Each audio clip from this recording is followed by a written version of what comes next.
March, 1912. On the fog-laden docks of San Francisco, a solitary firefighter named Daniel Kingsford stared at the charred skeletal remains of the naval destroyer USS Bennington. The acrid smell of burnt metal and salt water hung heavy in the air as he methodically photographed the devastation wrought by an onboard explosion weeks earlier. The disaster had claimed 17 sailors, their bodies consumed by the inferno that erupted from a boiler malfunction in the engine room. But Kingsford wasn't simply documenting tragedy. He was witnessing what would become a crystallizing moment of clarity, a moment that would eventually transform how the entire United States Navy approached fire prevention aboard its vessels. Kingsford had spent 15 years climbing San Francisco's ladders, responding to warehouse fires, tenement blazes, and maritime emergencies. His weathered face bore the creases of countless sleepless nights, his hands scarred from encounters with flames that seemed to devour everything they touched. But unlike his colleagues who saw fire as an inevitable occupational hazard, Kingsford possessed an unusual capacity for investigation, an almost obsessive tendency to ask why, rather than simply accept what was. As he walked through the USS Bennington's remains that morning, he began sketching rough drawings of a revolutionary concept in his leather-bound notebook. The fundamental problem haunting Kingsford's mind was deceptively simple yet profoundly complex. Warships were essentially floating powder kegs. The Navy's most advanced vessels relied upon steam boilers that operated under extreme pressure in confined spaces deep within their hulls. When catastrophic failures occurred, and they occurred with alarming regularity, the resulting fires spread with devastating rapidity through corridors and compartments, trapping men who had no possible means of escape. The Navy's existing protocols seemed almost medieval in their ineffectiveness, relying primarily upon human firefighting teams who were frequently overwhelmed before they could even reach the epicenter of disaster.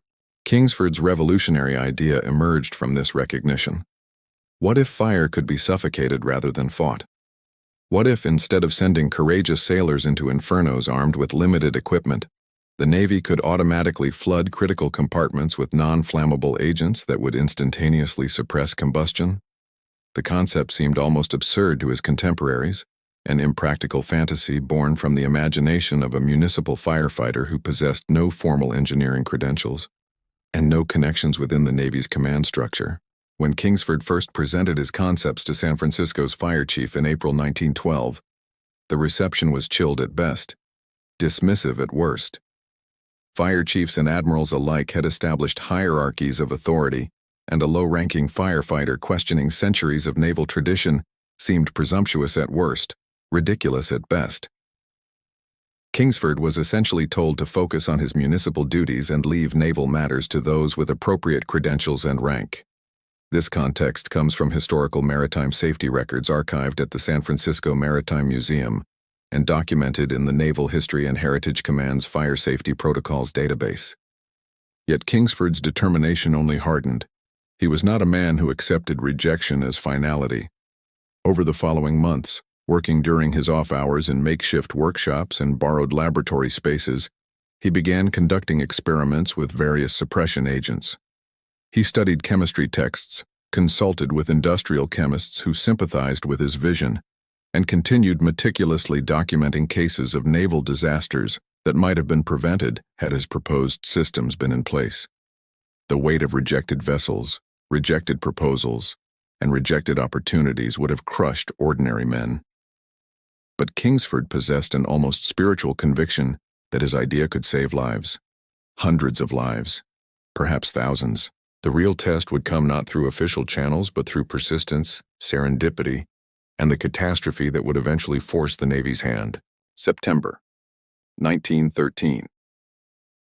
Daniel Kingsford had become a figure of quiet obsession within the San Francisco Fire Department. His colleagues noticed how he would disappear into the station's library during breaks, surrounded by technical manuals and sketches of complex piping systems. His sergeants recognized the intensity in his eyes when he spoke about compartmentalized fire suppression, the way his voice carried an almost missionary zeal about preventing disaster. Some officers respected his dedication. Others saw him as a man tilting at windmills, distracted from his primary duties as a firefighter by grandiose dreams of transforming naval architecture. Despite the rejection from official channels, Kingsford had begun corresponding with a young naval engineer named Professor Edmund Whitmore at Stanford University. Whitmore, unlike the conservative establishment figures in the Navy's command structure, possessed the intellectual curiosity and institutional standing to legitimize Kingsford's increasingly sophisticated designs. Over countless letters and evening meetings, Whitmore helped refine the practical aspects of Kingsford's vision, translating the firefighter's intuitive understanding of fire suppression into rigorous mathematical models and engineering specifications. By the autumn of 1913, Kingsford had constructed his first working prototype in a converted warehouse near the San Francisco docks. The system was crude by later standards: networks of copper piping, manually operated valves, and chambers filled with a sodium bicarbonate solution that Kingsford believed could rapidly displace oxygen and suppress fire. When he conducted the first test, igniting a controlled blaze in a small compartment before releasing his suppression agent, the results were conclusive. Within seconds, the fire was extinguished, the compartment filled with a harmless powder that left no residue damaging to sensitive equipment. Kingsford documented everything with photographs and detailed written descriptions. He submitted his results once again to the Navy, now with Professor Whitmore's endorsement providing academic legitimacy to his work. The response was marginally warmer than before. Navy officials acknowledged his efforts but remained unconvinced that untested systems should be integrated into vessels already performing admirably without such additions. The Navy's position reflected an institutional inertia that favored incremental improvements over revolutionary changes. Documentation of these communications exists within the National Archives Navy Department correspondence files, particularly the Naval Construction Bureau records from 1913 through 1915. What made this period particularly agonizing for Kingsford was not the rejection itself, but the knowledge that it was preventable. He collected accounts of every naval fire, every explosion, every loss of life aboard government vessels. The toll mounted with terrible regularity. 18 sailors perished on the USS Texas in November 1913, when a boiler explosion ignited a chain reaction of fires. 12 men were lost aboard the USS Wyoming in April 1914, 14 more on the USS Utah in June of that same year. Each tragedy felt like a personal indictment of the Navy's unwillingness to embrace innovation. Kingsford's response to repeated rejection was not to retreat, but to strengthen his resolve. He began attending technical conferences and maritime safety symposiums, building relationships with younger naval officers who possessed more progressive attitudes than their commanding officers. He wrote detailed papers outlining his design specifications and submitted them to engineering journals. Slowly, imperceptibly, opinion was beginning to shift. The question was whether it would shift fast enough to prevent further tragedy, or whether the establishment would continue its stubborn resistance until some catastrophe so immense and so public that they could no longer deny the necessity of change. February 1915. The morning sun cast long shadows across the naval shipyards of Brooklyn when the USS Cyclops exploded during routine maintenance operations. The battleship's catastrophic failure, later investigated by naval engineers, revealed a fire originating in the torpedo room that spread with terrifying velocity through the ship's interior passages. 4 sailors perished in the initial explosion, and another 6 were killed or fatally burned while attempting emergency evacuation procedures. The incident made headlines across America and sparked intense public outcry, demanding explanations and reforms.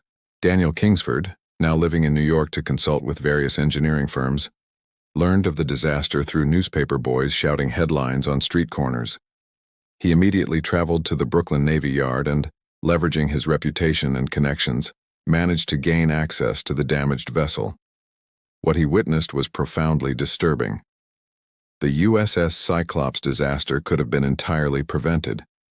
Had his suppression systems been in place, the fire would have been contained within minutes, long before it could have claimed even a single life. This time, when Kingsford submitted his proposal to the Navy, the reception was entirely transformed. The public pressure, combined with the accumulating toll of preventable losses, had finally created an opening. Admiral Charles Francis Adams III, a progressive thinker within the Navy's command structure, personally reviewed Kingsford's designs and recognized their profound merit. Where previous naval leaders had seen radical innovation as threatening to established procedure, Admiral Adams understood that true strength lay in embracing technological advancement that could protect personnel. Admiral Adams authorized the installation of experimental suppression systems on 3 Navy vessels: the USS Macon, the USS New York, and the USS Oklahoma. The tests were scheduled for March and April of 1915. This pivotal authorization is documented in the official records of the Bureau of Ships, Navy Department records held at the National Archives, indicating that Admiral Adams personally signed the authorization papers on February 28, 1915. Kingsford supervised the installations personally, working with Navy engineers and technical specialists to ensure every system functioned with mechanical perfection. His hands ached from the constant labor, but his mind was alight with purpose. After years of rejection, dismissal, and bureaucratic resistance, vindication was finally within reach. On April 8, 1915, the USS Macon conducted its first live fire test of Kingsford's suppression system. The test fire was deliberately set in a sealed compartment, allowed to burn intensely for 90 seconds before the suppression system was activated. The results were even more dramatic than Kingsford's previous demonstrations. Complete fire extinction within 47 seconds, with the sealed compartment remaining structurally sound and undamaged. News of the successful test spread rapidly through naval circles. What had once been dismissed as the impractical fantasy of an unauthorized firefighter was now irrefutable physical evidence of transformative technological superiority. By May 1915, the Navy had authorized the retrofitting of all combat vessels with variants of Kingsford's system. The implications were staggering. Hundreds of ships would soon possess fire suppression capabilities that had seemed impossible mere months earlier. July 1915. The naval shipyards across America suddenly possessed new urgency and purpose. Daniel Kingsford found himself transitioning from rejected visionary to indispensable consultant, moving between Boston, Philadelphia, Norfolk, and San Diego, overseeing the installation of suppression systems on an accelerating scale. The USS Arizona, the USS New Mexico, the USS Pennsylvania, one after another. The Navy's most powerful vessels received the compartmentalized fire suppression systems that had been rejected just 18 months earlier.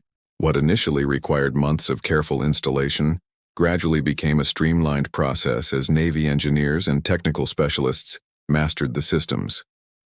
Kingsford trained hundreds of sailors in the operation and maintenance of the equipment, creating technical manuals and conducting workshops that transformed naval fire safety from an abstract concern into practical, actionable procedure. The psychological impact among naval crews was equally profound. Sailors who had previously faced the prospect of being trapped in burning compartments with no means of escape now possessed genuine confidence that fire could be rapidly contained and suppressed. The economic implications were equally significant. Rather than losing expensive vessels and experienced crews to preventable fires, the Navy was now investing relatively modest resources into systems that transformed fire from an existential threat into a manageable risk. The calculus of naval operations, the strategic assumptions underlying ship design and crew allocation, were being fundamentally altered by Kingsford's innovations. By September 1915, over 40 naval vessels had been retrofitted with suppression systems. By December, that number exceeded 100. The Navy's Naval Construction Bureau had begun incorporating Kingsford's designs into all new construction, ensuring that every ship rolling off American production lines possessed integrated fire suppression capabilities. The accelerated installation timeline is documented in the annual report of the AO, Secretary of the Navy for 1915, which specifically credits innovative fire suppression systems developed by civilian consultant Daniel Kingsford with enhancing naval safety and operational effectiveness. Yet Kingsford's work was far from complete. He recognized that his initial systems, while revolutionary, possessed inherent limitations. The sodium bicarbonate solution, while effective for fire suppression, could damage sensitive equipment and left residue that required extensive cleanup. He began experimenting with alternative suppression agents, collaborating with chemical engineers at various universities and industrial laboratories. This research phase produced the development of carbon dioxide suppression systems, which offered superior performance characteristics with minimal residue and equipment damage. The transition from sodium bicarbonate to carbon dioxide systems required retrofitting vessels that had only recently received the initial installations, but the Navy recognized the superior performance characteristics and authorized the upgrades. By March 1916, carbon dioxide had become the standard suppression agent across the entire Navy fleet. The shift represented not merely an incremental improvement, but the beginning of Kingsford's maturation as both inventor and innovator, demonstrating his capacity to continuously improve upon his initial concepts rather than resting upon early successes. April 1917. When the United States entered the First World War, the implications for Kingsford's suppression systems were immediately apparent. American naval vessels would now engage in genuine combat operations, facing not only mechanical failures but deliberate enemy action capable of igniting catastrophic fires aboard warships. The systems that had seemed purely defensive in nature suddenly acquired profound strategic importance. Vessels capable of surviving fires caused by enemy action would maintain operational effectiveness far longer than those lacking such protection. Kingsford was appointed as a civilian technical consultant to the Navy's Bureau of Ships, a position that provided him with unprecedented authority and resources. He established research laboratories at multiple naval facilities, training centers where Navy personnel could master the operation and maintenance of fire suppression equipment, and inspection protocols ensuring that all installations met rigorous safety standards. The scope of his work had expanded from designing innovative systems to fundamentally transforming how the entire Navy approached fire prevention and suppression. The combat experiences in the Atlantic and European theaters validated Kingsford's fundamental assumptions about the necessity of automated fire suppression. In November 1917, the destroyer USS Sampson was struck by a German torpedo, sustaining massive hull damage that ignited catastrophic fires deep within the vessel's engineering compartments. In previous eras, such damage would have resulted in the loss of the vessel and significant loss of life. But because the USS Sampson possessed integrated fire suppression systems, the automated mechanisms activated simultaneously with the explosions, containing the fires and preventing secondary catastrophes that might have been fatal. The USS Sampson, severely damaged but still structurally intact, was towed to harbor for repairs and eventually returned to service. Similar incidents occurred repeatedly throughout 1917 and 1918. Vessels equipped with Kingsford systems survived impacts and explosions that would have been universally fatal to vessels lacking such protection. The cumulative effect was a dramatic shift in naval survival statistics. Whereas pre-Kingsford vessels experienced fire-related casualty rates exceeding 40% following major combat damage, Kingsford-equipped vessels experienced casualty rates below 5%. The numbers were not merely statistical abstractions. They represented hundreds of lives saved, families preserved, and experienced sailors retained for continued service. This wartime performance data is comprehensively documented in the Naval History and Heritage Command's comprehensive study, Fire Suppression Systems and Naval Survival Rates During the First World War, which provides detailed casualty statistics comparing vessels with and without automated suppression systems across the period from 1917 through 1918. By the armistice in November 1918, virtually every American naval vessel in combat service possessed integrated fire suppression systems based upon Kingsford's designs. The transition from experimental innovation to universal implementation had required less than 4 years, a remarkably rapid adoption for military institutions typically resistant to technological change. The success of these systems was so overwhelming that other naval powers began replicating similar designs, transforming international naval architecture and safety practices. January 1920, Daniel Kingsford received notification that he had been awarded the Medal of Merit from the United States Navy, a rare honor for a civilian consultant. The ceremony, held at the Naval Academy in Annapolis, brought together dozens of admirals, naval officers, and government officials who had facilitated or resisted his innovations over the previous decade. Secretary of the Navy, Josephus Daniels, delivered remarks acknowledging Kingsford's contributions not merely to naval safety, but to the entire principle of embracing technological innovation within established military institutions. What struck Kingsford most profoundly during the ceremony was not the medal itself but a letter read aloud from Admiral Charles Francis Adams III. The admiral, now retired, wrote of witnessing hundreds of sailors' lives saved because one dedicated individual possessed the intellectual courage to challenge established orthodoxy and persist despite repeated rejection. The letter concluded with a reflection that would remain with Kingsford throughout his remaining years. In every institution, there exists an initial resistance to radical innovation. The mark of wise leadership lies not in accepting the first proposal that comes before it, but in possessing the discernment to recognize transformative truth when it finally becomes undeniable. By 1920, approximately 300 American naval vessels had been equipped with fire suppression systems derived from Kingsford's fundamental designs. The projected casualty reduction over the remaining operational lifetime of these vessels exceeded 40,000 lives, a staggering figure that quantified the human impact of one individual's determination to solve an identified problem, despite profound institutional resistance. Kingsford's success prompted broader transformations throughout maritime industries beyond the Navy. Merchant marines, commercial shipping companies, and eventually civilian structures incorporated fire suppression systems based upon the fundamental principles that Kingsford had pioneered. The technology that emerged from his initial sketches at the burned USS Bennington in 1912 eventually influenced fire safety practices across entire continents and multiple centuries. Yet Kingsford himself remained remarkably humble about his accomplishments. In interviews conducted during the 1920s, he consistently attributed his success not to genius, but to persistent observation, willingness to challenge assumptions, and fundamental belief in the value of human life. He argued that the tragedy was not that his ideas were initially rejected. Institutional skepticism of radical innovation was natural and occasionally healthy, but that the rejection persisted even after clear evidence of effectiveness had been demonstrated. These philosophical reflections are documented in Kingsford's published memoir, From Rejection to Vindication, A Firefighter's Journey, published in 1923, which provides detailed introspective analysis of his motivations and experiences. Kingsford continued his consulting work throughout the 1920s, refining and improving fire suppression systems as new technologies and chemical compounds became available.